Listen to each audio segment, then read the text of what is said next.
You know what? You're weird for clicking on this video, but I'm weird for making it. We're in this thing together, man. If you're here, you're probably one of two people. You're either abnormal and is somebody the rest of us need to be concerned about, or you don't know what this anime is and you're maybe trying to find something new to watch. If that second option is you, you're still safe. I'm going to mess up the rest of your day. The anime that's going to be my accomplice in that crime is the Shiunji Family Children. It's a romantic comedy written by the same creator of Rent-a-Girlfriend, and just based off that alone, I was afraid of what this title actually meant.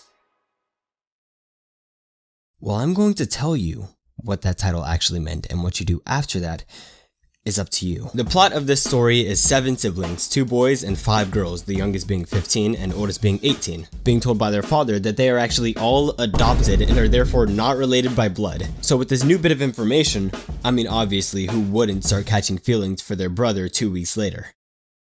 Or just even before that, matter of fact. Yeah, bro, when I said I like spicy storytelling, that's just not what I meant. So yes, this is a non-blood related sibling love polygon. And yes, it's important to know that this anime is not normal. But more importantly, if you want to know what I think Reiji might be onto something here.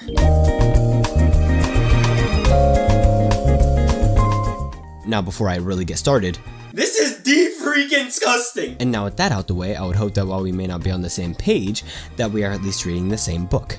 I'm gonna be completely honest with you here. This is why we look bad. It's because of crap like this. It's because of people like me who try to say this isn't crap, it's crap with sprinkles on top, so it's fine. An anime like this will never look or sound good to anybody, not even me. The only reason I watched it was because I remembered I made a joke about it like last year. And, you know, I mean, I had some free time. Too much. This was my mistake. Despite the hundreds of anime I've seen prior to this one, I just wasn't able to get behind an idea like this. Anytime I'd start to feel the smallest sliver of enjoyment while watching the Shiunji Family Children, I'd remember the plot and cringe hard. After all, I actually have one of those in real life. Nothing like in the anime, by the way. At times, a lot of times, this anime made me feel incredibly uncomfortable. I felt defiled. And at those times, a thought that would always cross my mind was, wow, this is literally just as bad as I thought it would be. Why am I taking time out of my day to watch this when I could be watching High School DxD? But whenever I'd lock in and forget about that little annoyance, oftentimes referred to as the plot, I'd notice, oh, this is some S-tier stuff, man. Watching this with half a chromosome deactivated brought me back like half a decade. I enjoyed the anime so much more, and it was like the total opposite of what I was feeling before. This was the feeling of infinite appeal I felt like all anime had when I was like 9. It was so exciting. So long as I forgot how to think logically, this anime was genuinely really good. Absolutely nothing to feel ashamed about watching or even deeply enjoying. But you know, they had to fit in the incest somewhere, so... Man, who the heck farted on my salad? With all of the time given to each character and with a story this well structured, all backed by animation this good, there were like 2 ways to mess it up for me, and this wasn't on my list, but I mean that definitely still counts. As much as I was glazing this unacceptable abuse of power earlier, I debated even talking about it before, because what would all of the functional people of society who will never watch this anime or know who I am think of me? What would they think of me? See, what I honestly think is that just as 20 bucks is 20 bucks, a good anime is a good freaking anime. And the Shiunji Family Children is a really good anime. Did I say it right? We'll make it work in post-processing. Then if it still doesn't sound right, we'll just give you a call. Then... Well, yeah, no, I just don't want to come back here again. But the best elements of it are being overshadowed by one very unique and very large design decision. I don't think it should still somehow be harder to recommend this thing than it was to actually watch it while using my critical thinking skills. But it totally still is. I mean, a pretty socially unacceptable idea being used as a recurring hook. Plus, there's ecchi. Yeah, no, there's no way I can recommend this to mentally healthy people.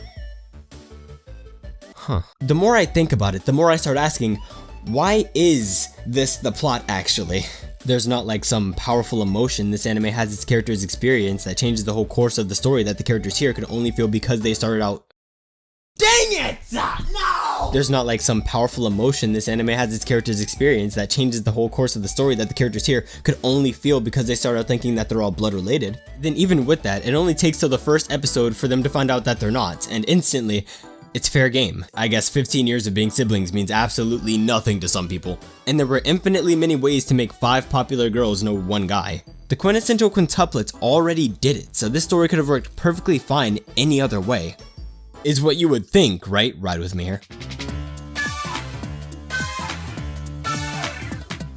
So I know I just spent like 5 minutes describing the weird love-hate relationship I have with this anime, but I actually don't hate that it exists. The storyline can only be described as appallingly atrocious, and the idea of dropping an anime has never looked more alluring in the 90% of a score that I've been alive. But then there's something else that keeps me wanting to watch until the end of this. I don't know if it's because I'm looking forward to judging everything that happens, or because the idea is so irrational that I've got to see how the author decides to wrap it up. It's like eating red grapes for the first time, or playing Smash with Team Attack on. While I'm there in the process of actually watching the anime, really I've got nothing but questions and complaints. But when I leave, everything else is so normal. Like it's supposed to be. I may have developed a serious problem. I like to think of it like this. Compared to most romance anime, you might think this one is just worse, but I think it's a lot more fair to say this anime just has higher highs and lower lows. Much lower lows. It's gonna be hard to get into, but once you get into it, you're in. Whatever happens next, it doesn't really matter because you've seen the worst of it. Don't quote me on that. I would never go so far as to say this anime would live on the same side of the planet as the words wholesome, innocent, or pure, but it does have its moments. The times where you're watching and just for a second you start to think, oh, that's actually really sweet. You messed it up, okay. But at the end of the day, this anime was made for entertainment, and entertaining me is exactly what it's doing. This stuff is wild. I have no clue how this made it past the cognition phase, let alone what Reiji's thought process is every time he sits down to determine what he should do for the next chapter. But since it exists, why not just run with it? The people of society are too sane to let this happen again. Most of them. Half of them. Some of them. Honestly, I think this manga just got really lucky with its adaptation, because shove a plot like this in my face and the anime looking good is now a bare minimum requirement. I'm not starting it for any other reason. But I'm really happy it looked as good as it did, since that's what got me through the most agonizing parts of this anime, which boiled down to the beginning. Watching this anime made me remember something. Who cares about the plot if I had a good time watching it? Okay, so it says right here, this is the part where I slowly start bringing the viewers over to my side. That's why my channel exists, to talk about the anime and manga that I do or don't like. Not what's technically the best. Look, you made it this far in the video, look at what you're watching right now. You're a cool guy. Don't leave. But before I wrap this up, I have one more thing to say. Thank you, Reiji. I might have been pronouncing your name wrong this whole time, but thank you. This makes twice now. This is the second time you've conjured something from the deepest pits of your soul that really, frankly, should have stayed there. Nobody else would dare to do it, but you put all of those ideas that people wish they never had onto paper. And you make everybody else feel just slightly uncomfortable while doing it. Thank you. Every story that I know this dude made off the top of my head, which was really only these two, are anime I wish I didn't enjoy as much as I actually did. Let's face it, they are so bizarre, man, but be honest, do you really think I'm not at least glancing at this? It's like a car crash that you can't look away from, but instead of, you know, a car crash, it's an intense game of Jenga where asking one wrong question will have the whole thing toppling over. And that's okay, you can only make an illogical idea seem so logical, and that's probably why I keep watching these. They're about something that, as far as I know, could basically never happen, but they're captured with more thought put into them than I would ever be willing to apply to any idea like this. The Shiunji family children is worth watching if you can get past the buff 6'5" bodyguard blocking the door, otherwise known as the plot. Plus, it seems like a lot of highly anticipated anime are coming out in July, so if nothing else, use this one to hold you over till then. You're probably not watching much else anyway. Thanks for watching. I'm off. Hello?